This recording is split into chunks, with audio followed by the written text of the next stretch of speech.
కోవడమే కాకుండా గాంజాని సెపరేట్ గా వాళ్ళు చూసేకునే పరిస్థితి కనిపించలే. కాబట్టి ఇంకొక విషయం ఏంటంటే సెబ్ ఏర్పాటు చేసిన తర్వాత 2 years పాటు అది కోవిడ్ టైంలోనా మామూలు టైంలోనా మనం ఒకసారి అబ్జర్వ్ చేసుకున్నా 2 years పాటు గాంజాయి డిస్ట్రాయేషన్ కి ఎక్కడ కూడా పర్మిషన్స్ లేవు. కనీసం గాంజా ప్లాంటేషన్ డిస్ట్రాయ్ చేయడానికి కూడా సెబ్ వాళ్ళకి పర్మిషన్స్ ఇవ్వలే 2 సంవత్సరాలు. అంటే 2 సంవత్సరాల గాంజా ఎంత మేరకు పెరిగి ఉంటుందో మనందరం కూడా ఆలోచన చేసుకోవచ్చు. అంటే అటువంటి సిచ్యువేషన్ నుంచి ఈ రోజు చిన్న పిల్లలకి 7 సంవత్సరాలు 8 సంవత్సరాలు స్కూల్లో చదువుకునే పిల్లలు కూడా గాంజా తీసుకునే పొజిషన్కి వచ్చేసారంటే అది ఆ ఇంపాక్ట్ ఎంతవరకు ఉంది, అట్ ద సేమ్ టైం ఆ సీరియస్నెస్ ఎంతవరకు ఉందని ప్రతి ఒక్కరు కూడా మనం కూడా ఆలోచన చేసుకోవాలి. దీని వల్లనే మేము లాస్ట్ టైం కూడా చెప్పాం, మనం జిల్లా లెవెల్లో టాస్క్ ఫోర్స్లు అప్పటికప్పుడు ఏర్పాటు చేసుకొని అప్పటికప్పుడు ఉన్న మెన్ యూజ్ చేసుకొని టాస్క్ ఫోర్స్లో ఏర్పాటు చేసుకొని కొంతమంది చేస్తున్నారు. కానీ ఇప్పుడు గౌరవ మన డీసీపీ గారు మేము అందరం కలిసి కూర్చున్న తర్వాత హోమ్ సెక్రటరీ గారు అదేవిధంగా సిఐడి చీఫ్ అదేవిధంగా మన అందరికీ కూడా ఇంటెలిజెన్స్ వాళ్ళు అందరం కూర్చున్నాం, సెబ్ వాళ్ళు అందరం కూర్చున్నాం. ఇందాక కూర్చునేటప్పుడు ఈ యాంటీ నార్కోటిక్ టాస్క్ ఫోర్స్ అని చెప్పి ఒకటి ఏర్పాటు చేయడానికి ఈరోజు గవర్నమెంట్ నిర్ణయించుకుంది సబ్ కమిటీ ద్వారా. దీనికి సపరేట్గా ఒక ప్యాటర్న్ అంటే స్టాఫ్ ప్యాటర్న్ కూడా ఇవ్వడానికి సపరేట్గా ఒక ఐజీ లెవెల్ లేకపోతే మనకు ఐజీ లెవెల్ ఆఫీసర్ని ఒకరిని పెట్టడం, అదేవిధంగా కింద స్థాయిలో డిస్ట్రిక్ట్ స్థాయిలో కూడా ఒక ఎస్పీ లెవెల్ ఆఫీసర్ని పెట్టడం, వాళ్ళకి ఎలాంటి వర్క్ ఎండాస్ చేయాలో ఇవంతా ఫ్రేమ్ చేసి మీకు ఒక 10 days ఈ యాంటీ నార్కోటిక్ టాస్క్ ఫోర్స్ అనేది లైవ్ లోకి వచ్చేటట్టుగా చేయడానికి ఈరోజు పోలీస్ డిపార్ట్మెంట్ హోమ్ డిపార్ట్మెంట్ కూడా నిర్ణయం తీసుకోవడం జరిగింది.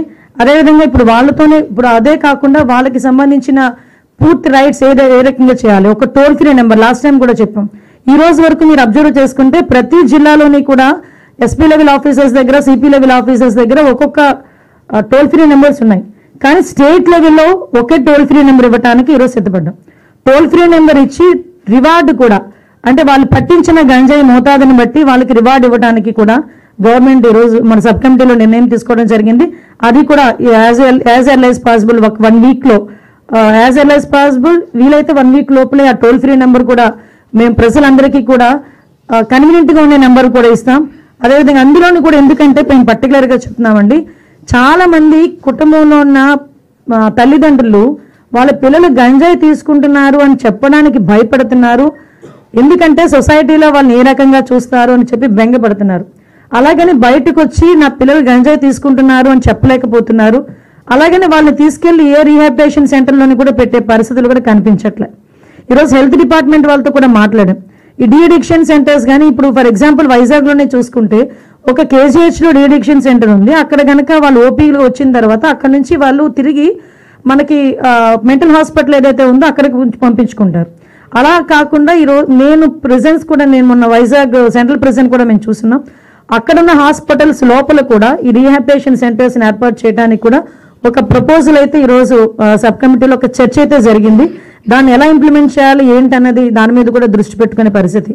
ఎడ్యుకేషన్ డిపార్ట్మెంట్ పరంగా మనం చూసుకుంటే గ్రౌండ్ లెవెల్ నుంచే ఇందాక ట్రైబల్ వెల్ఫేర్ కి సంబంధించి ఆ రోజు డిస్కషన్ వచ్చినప్పుడు కూడా ఎస్పెషల్లీ 10th class వరకు మన స్కూలింగ్ రెసిడెన్షియల్ స్కూలింగ్ ఇస్తున్నాం.